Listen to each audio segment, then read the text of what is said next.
O Rafael não tá aí também, né? Eu tô Deixa eu aqui sim. ver. Ah, tá aí. Ô, Tô. Rafa, eu não sei se Ou só se tu tu abrir poderia outra reunião. Ah, gravar. deu, ó. Tá gravando. Não, Deu? mas Na é o verdade tá Hamilton que tá gravando gravando. já. É ele, no caso.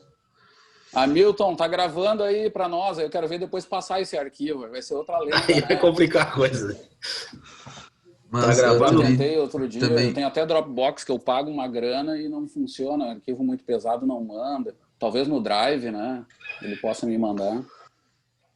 não tem como ele No passar o WeTransfer host pra também, ti. professor. O e-transfer, ele aceita coisa pesada? Sim, bastante gente usa para eles. Ah, o Tem transfer é recebido. bom, é bom. Eu mandei coisas também, mas eu não lembrava só do tamanho, né?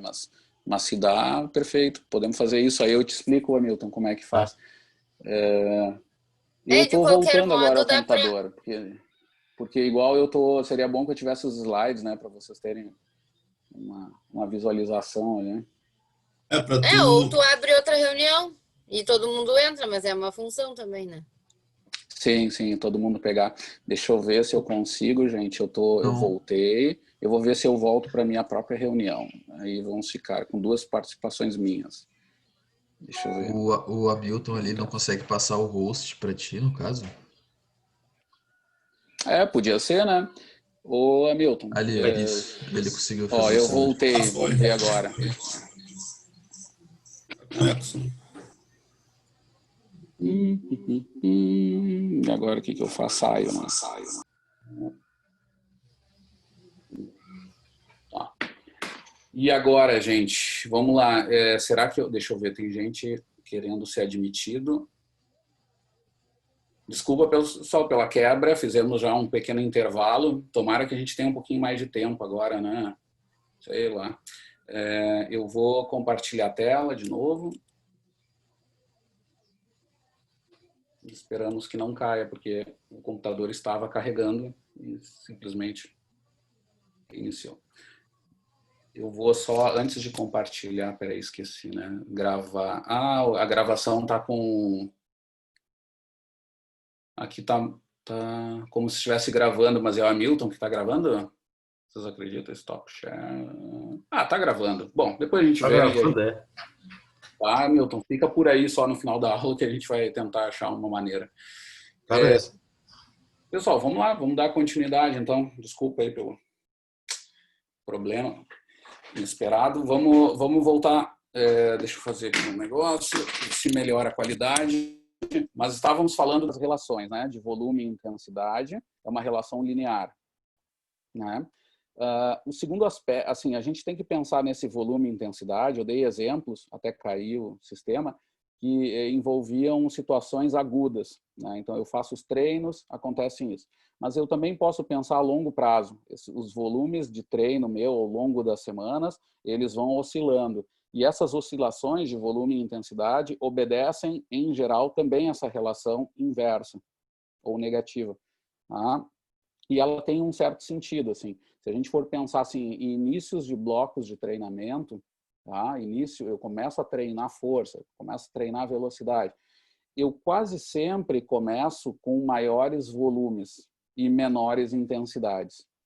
Tá? Então, volumes altos, é o meu dedo indicador, e intensidades baixas, é o meu dedo maior aqui, baixo. E aí eu começo, ao longo do tempo, fazer essa oscilação, esse X assim, de volume e de intensidade. Tá? Isso é o mais comum.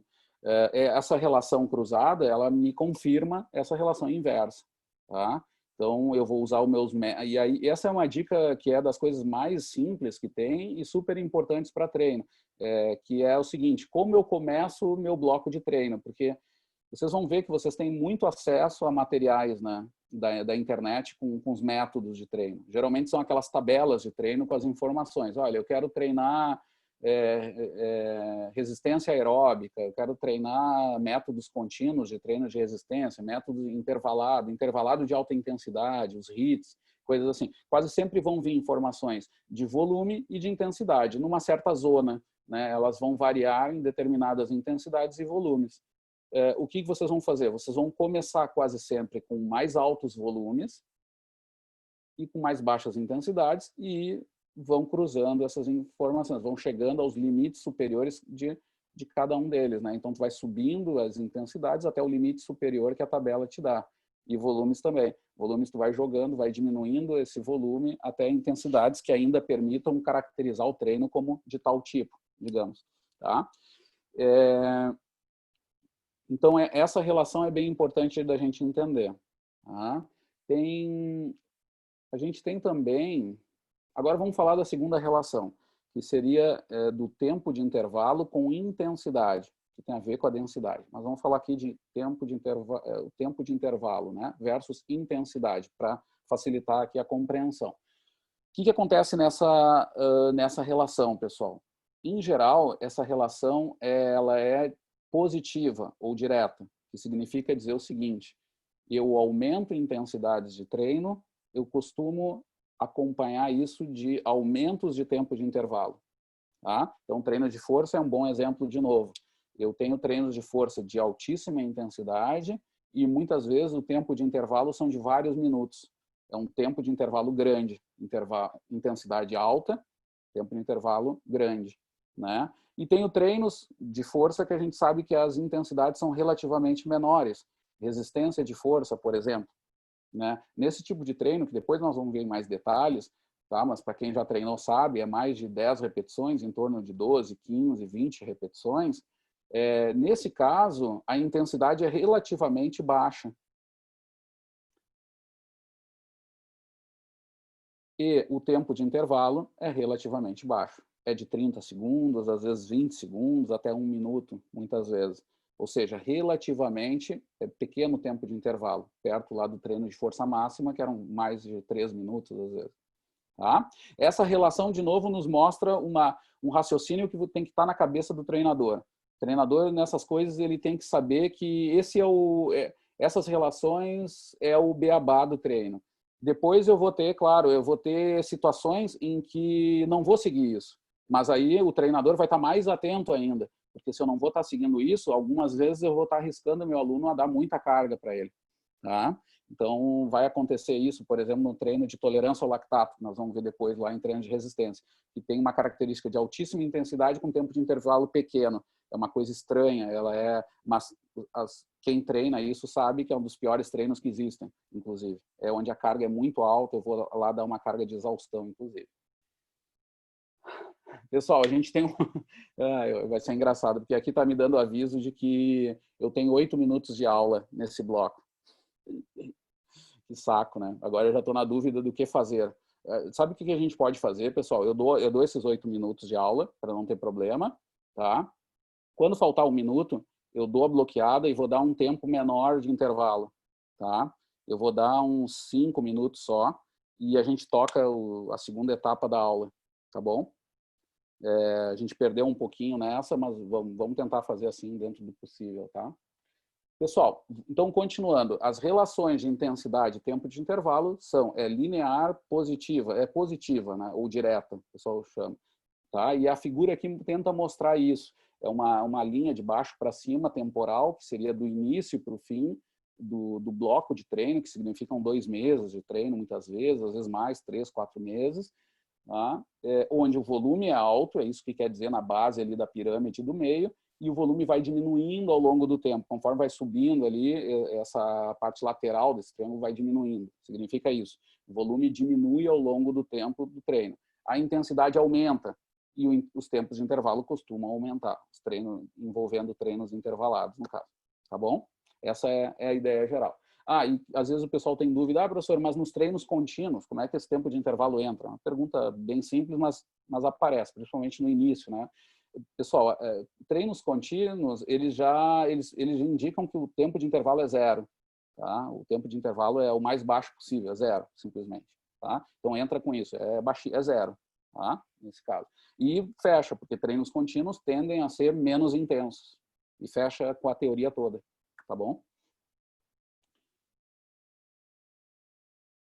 Muito bem, pessoal. Aqui nessa figura nós temos um exemplo de distribuição de cargas que envolve a curva de supercompensação que a gente viu na aula passada.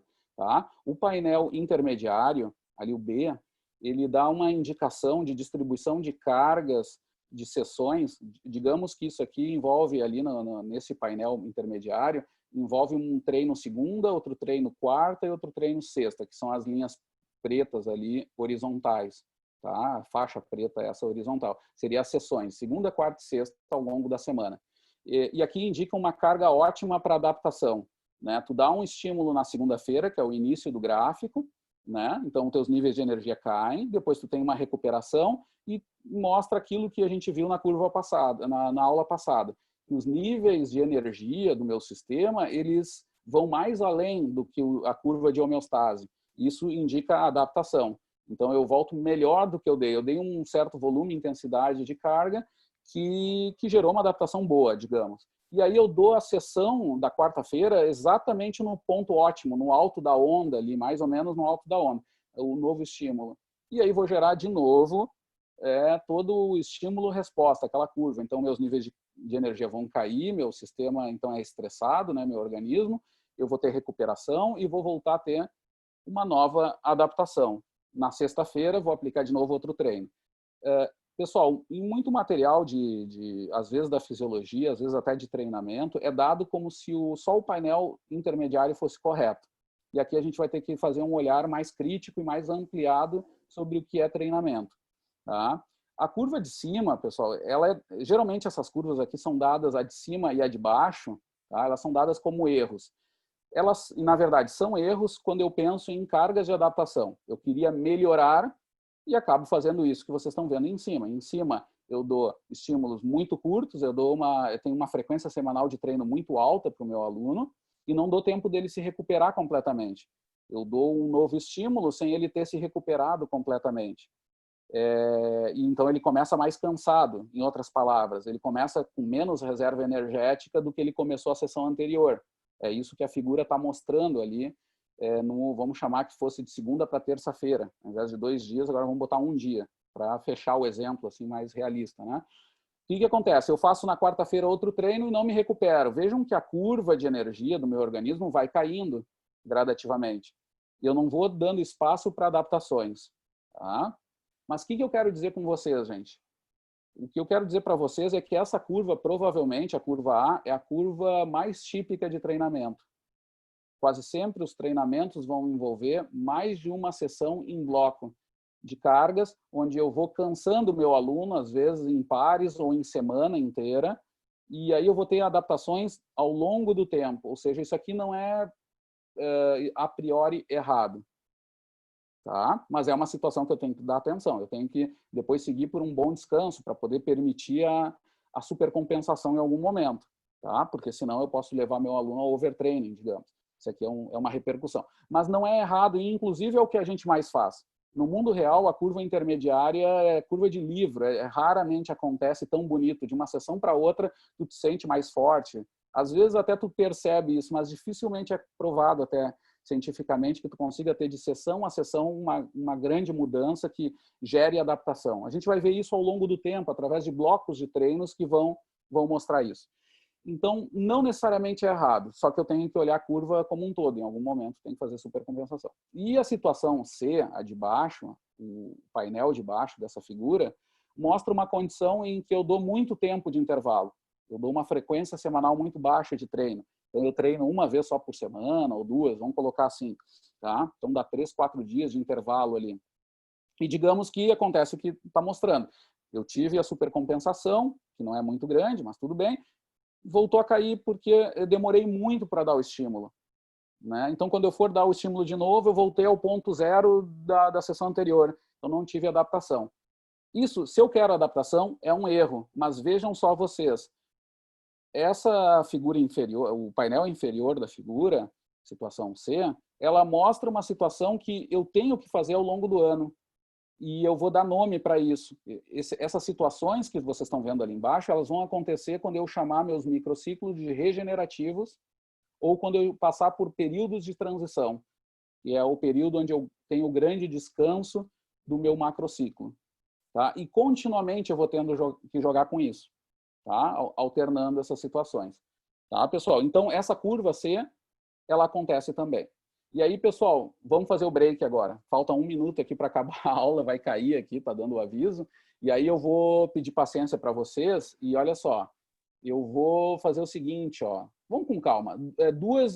Agora são 2h09 no meu relógio. 2h20, ou seja, daqui a 11 minutos, eu vou voltar à sala de aula aqui, tá? A gente espera que eu tenha 40 minutos mais de aula. E aí a gente volta. Então, 2h20, tá bom? Eu vou encerrando aqui e vou vendo se salva aqui o negócio. Eu vou parar de compartilhar. E lembrem que 2h20. E agora eu só vou parar.